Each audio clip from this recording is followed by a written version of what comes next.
daftar hutang BUMN jatuh tempo di tahun 2020 ini merinding saya. Saya list yang besar-besar dulu ya. Telkom 53 triliun, Krakatau Steel 15 triliun, Kimia Farma 7 triliun, Wika, Adikarya, PP, Waskita kalau dijumlahkan 130 triliunan, Garuda Indonesia 45 triliunan. Sisanya saya malas deh ngelanjutin. Lalu PLN misalnya punya hutang 600 triliun dan di sini kita punya perbedaan cara pandang dari sisi APBN. Entah bagaimana mungkin saya ini karena mungkin orang bodoh ya. Saya mengatakan bahwa hutang BUMN adalah hutang negara. Aset BUMN adalah aset negara. Sementara dalam postur APBN, hutang BUMN dimasukkan sebagai hutang korporasi atau hutang perusahaan. Sehingga secara rasio hutang kita aman jika disandingkan dengan PDB. Bagi saya ini akal-akalan karena bolehlah menganggap hutang BUMN adalah hutang perusahaan. Tapi kalau default atau kalau gagal bayar, apakah negara bayarin? Tidak. Oke, saya ulangi lagi ya pertanyaannya. Kalau PLN gagal bayar, apakah negara bayarin atau tidak? Sekali lagi, sang ibu mungkin mengatakan tidak akan menanggung default hutang BUMN. Oke, lalu lendernya PLN nagih PLN dan PLN tidak bisa bayar. Negara tidak bayarin, APBN tidak bayarin. Maka PLN akan disita oleh lendernya, oleh peminjamnya, katakan oleh lembaga keuangan global. Lalu asetnya PLN diambil. Benarkah negara akan tetap tidak mau bayar? Sekarang PLN diambil oleh asing yang telah meminjamkan uangnya ke PLN karena negara tidak mau bayar. Rasanya tidak mungkin karena induknya BUMN adalah negara, maka pasti dibayar dan pasti menggunakan APBN. Dan itu pasti harusnya hutang BUMN dimasukkan ke dalam APBN. Jujur, bagi saya pribadi, kalau benar pengelolaan keuangan negara mau jujur, BUMN adalah milik negara, masukkan hutang BUMN kepada APBN. Juga berikut asetnya dicatat di APBN. Inilah yang membuat saya jauh-jauh hari menyatakan ketidaksetujuan saya terhadap negara berbisnis. BUMN sebaiknya bukan kementerian. Yang kedua yang bikin saya mangkel lagi adalah urusan Konawe dan Morowali, yaitu tambang nikel di Sulawesi Tenggara. Memang di WA akhir-akhir ini ada tulisan beredar seakan-akan dari mantan menteri yang terdahulu, menteri senior yang memuji pertumbuhan ekonomi wilayah tambang nikel. Ada 50.000 tenaga kerja Indonesia di sana, di mana tenaga kerja asingnya yang dari Tiongkok itu hanya bekerja sektor konstruksi. Setelah selesai konstruksi mereka pulang. Investasi tumbuh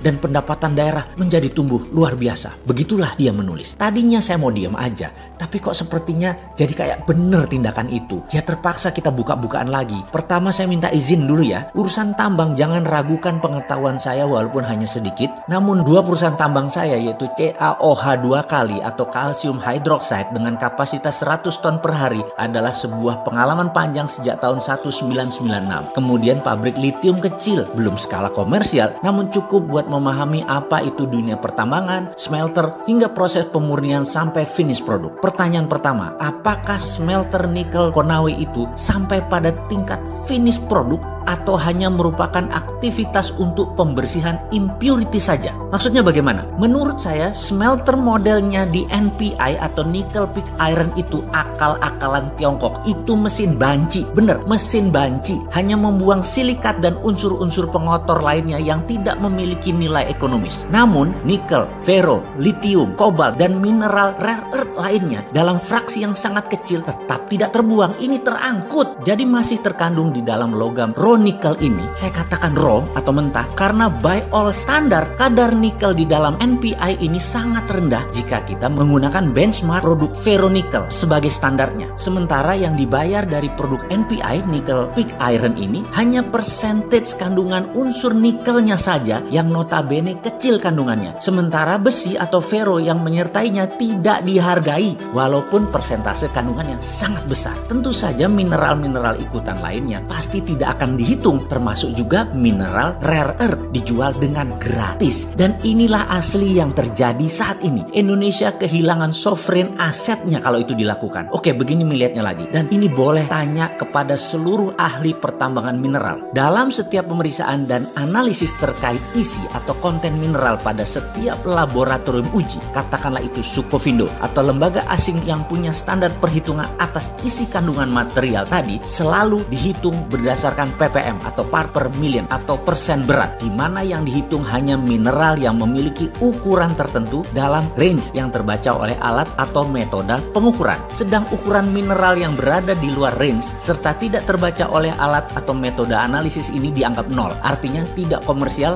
atau artinya tidak menguntungkan. Biasanya pakai metode yang disebut assaying dengan pendekatan reaksi kimia atau menggunakan alat-alat tertentu lainnya melalui pendekatan fisika dengan dasar ukuran material. Pertanyaan sekarang, berani nggak menghitung konten material pakai EDAX sistem yang menggunakan spektrum warna? Di seluruh dunia, ketahuilah wahai pejabat yang terhormat, metode perhitungan isi kandungan mineral selalu menguntungkan pembeli. Karena itu mereka tidak pernah mau pakai sistem lain, maunya hanya menggunakan ukuran material saja sebagai dasar pengujian di laboratorium. Kita pemilik sovereign asset selalu dikadalin. Karena itu kalau saya sekali lagi dapat mandat nih, tak stop semua eksplorasi mineral ini. Tapi sebentar, jangan takut, nggak mungkin Sontoloyo ini dapat mandat. Orang minat belas, ambil tuh jabatan. Nggak pantas orang kayak saya ini. Jadi dalam hal ini, jangan bandingkan dengan 50.000 tenaga kerja Indonesia yang bekerja di sana. Lalu ada investasi 20 triliun sebagai sebuah kebanggaan. Pak, yang namanya investor duit 20 triliun itu ya harus balik. Kalau perlu beli pejabat, kalau perlu pejabatnya diajak masuk bisnis. Namun sebuah kepastian lain adalah aset kita, mineral kita, sovereign aset kita hilang karena silau dengan uang cepat itu pejabat. Kalau dari pendekatan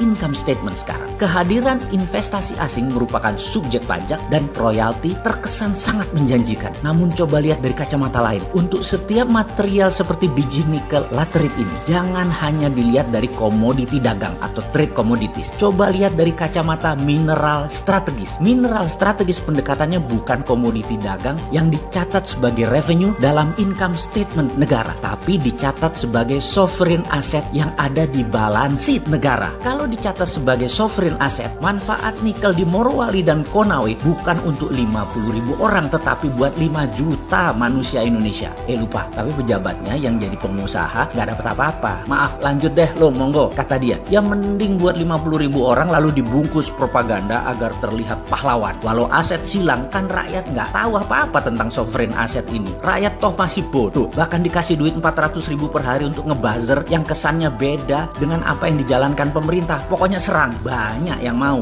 Sahabat, semoga informasi ini bisa dipahami. Sedikit kontribusi pemahaman pandangan dari sisi lain, sedikit kritis, tapi ada solusinya. Sungguh, sovereign asset itu adalah cikal bakal sovereign wealth fund yang harusnya negara mainkan di tengah pandemi ini, bukan malah menyetujui undang-undang minerba yang baru yang kemudian membuat sovereign asset kita hilang selamanya.